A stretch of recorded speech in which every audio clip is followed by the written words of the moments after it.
Aloha! Danes bi govoril o diskriminaciji tega giba, kjer ga trenutno pravkar počenjam, in sicer čepenja. A ste opazili, da ljudje sploh ne znajo več čepeti in da se izogibajo čepenju kjerkoli že lahko? Dobro. Verjetno je to povezano tudi s tem, da imamo danes stole in da nam ni treba kaj dosti čepeti, ampak Slovenci čepimo samo takrat, ko imamo res tehten izgovor za to. Recimo, ko pobiramo kostanj, takrat lahko. In zelo malo ljudi se dejansko sprašuje, v kakšnem deficitu zaradi tega živimo. Torej, kako potem to vpliva, če se ne gibamo? Živjo puja.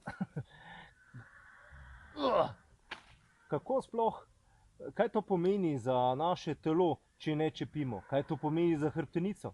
Kaj to pomeni za kolena? Kaj pomeni to za gležnje? Kaj to pomeni pri ženskah pri porodu?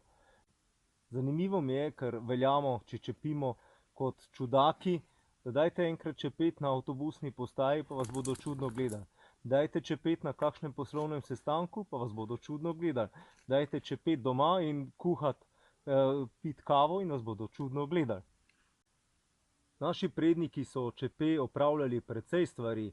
Ne samo, da so čepe kakali, rojevali in nabirali razne gozdne sadeže in še kaj, ampak čepe se je tudi čakalo drug na drugega, čepe se je pogovarjalo, čepe se je družilo, čepe se je strmelo v ogenj. Tako da čepenje je bil pomemben gib in mislim, da je pomembno, da ga uvedemo spet nazaj v naš vsakdanjik. Kako? Čisto preprosto. Dajte stvari delati več na tleh. Če vidite, da vaši otroci, da se igrajo na tleh, dajte se jim pridružiti, dajte vi čepeti zraven njih, ker če boste vi čepeli, bodo čepeli tudi oni. In dajte se igrati memory, torej spomin na tleh.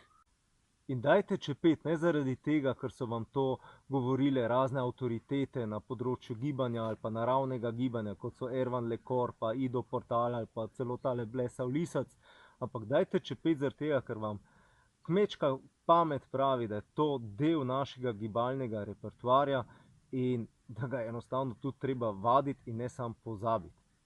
Sem Robert Lisac, profesor športne vzgoje, trener borilnih veščin in se vidimo jutri. Pa še to, če vam je, pridružite se naši Facebook skupini, zaprti Facebook skupini o telesu, če vam seveda je in če želite vsake toliko časa kakšno bolj podrobno informacijo.